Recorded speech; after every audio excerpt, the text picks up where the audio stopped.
आज हम आपको दो गांधी परिवारों की सच्ची सही कहानी बताएंगे।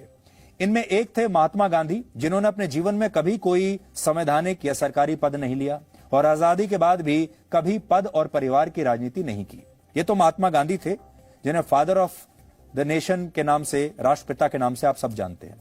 लेकिन जो गांधी परिवार आज लटियंस दिल्ली में रहता है, बड़े बड़े बंगलों में रहता है, कई कई एकड़ के बंगलों में रहता है, वो पिछले 75 वर्षों से हमारे देश में परिवारवाद की राजनीति ही करता आ रहा है और इसके लिए पद ही सब कुछ है, इसीलिए वो हमेशा सत्ता में रहते हैं। असल में गांधी परिवार का महात्मा गांधी से कोई लेना देना है ही नहीं।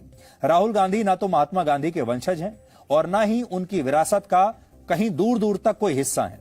राहुल गांधी को ये गांधी सरनेम अपने दादा यानी इंदिरा गांधी के पति फिरोज गांधी से मिला था, जो इंदिरा गांधी के पति थे। फिरोज गांधी के पिता का नाम था जहांगीर फरदून गैंडी। अंग्रेजी में वो गांधी नहीं गैंडी लिखते थे, जिसकी स्पेलिंग है GHANDY, गैंडी। फिरोज गांधी के पिता मुंबई के रहने वाले थे और वो पारसी धर्म को मानते थे और उनका सरनेम ये था जो आपकी स्क्रीन पर है, गांधी नहीं गैंडी, क्योंकि वो पारसी थे। 12 सितंबर 1912 को जब फिरोज गांधी का जन्म हुआ, तब उनके जन्म प्रमाण पत्र में भी गांधी नहीं बल्कि गैंडी ही लिखा था, जो उनके पिता का उपनाम था या सरनेम था। समझ लीजिए, यह फिरोज गांधी का जन्म प्रमाण पत्र है जो इस समय आपके सामने है, इसमें भी गैंडी लिखा है। और क्योंकि उस समय देश भर में आजादी का आंदोलन चल रहा था और फिरोज गांधी महात्मा गांधी से बहुत प्रभावित थे, इसलिए उन्होंने अपने नाम को गैंडी से गांधी कर लिया। स्वीडन के एक बहुत मशहूर इतिहासकार हैं जिनका नाम है बर्तिल फाल्क। उन्होंने एक किताब लिखी थी जिसका नाम है फिरोज गांधी द फॉरगॉटन गांधी, यानी वो गांधी जिन्हें भुला दिया गया।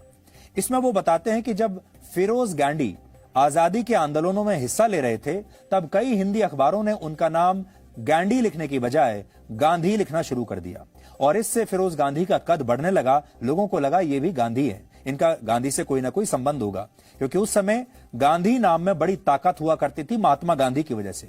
और यही वजह है कि फिरोज गांधी ने फैसला किया कि वो अपना सरनेम अब गैंडी से गांधी कर लेंगे और उसके बाद वो फिरोज गांधी के नाम से ही मशहूर हुए।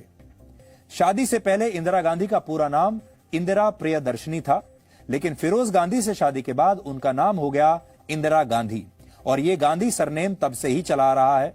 राहुल गांधी का महात्मा गांधी के परिवार से कोई लेना देना नहीं, लेकिन राहुल गांधी जवाहरलाल नेहरू के वंशज हैं। वो नेहरू के वंशज हैं क्योंकि इंदिरा गांधी जो उनकी दादी थी वो जवाहरलाल नेहरू की पुत्री थी। महात्मा गांधी के खुद के वंशज कभी गांधी नाम का कभी कोई फायदा नहीं उठा पाए, लेकिन जिस परिवार का महात्मा गांधी से दूर दूर तक कोई लेना देना नहीं, वो परिवार आज तक गांधी नाम का फायदा उठा रहा है। उदाहरण के लिए, महात्मा गांधी के असली वंशजों में से एक उनके पोते राजमोहन गांधी ने वर्ष 1989 में अमेठी से राजीव गांधी के खिलाफ चुनाव लड़ा। अब आप सोचिए, राजीव गांधी के खिलाफ महात्मा गांधी के असली पोते लड़ रहे हैं, लेकिन इस चुनाव में आप जानते हैं महात्मा गांधी के असली वंशज हार गए और राजीव गांधी जीत गए।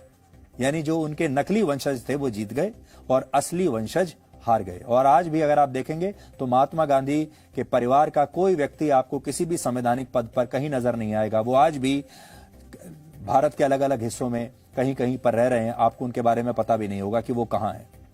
लेकिन ये गांधी परिवार तब से लेकर अब तक गांधी के नाम पर ही लगातार अपनी सत्ता चला रहा है।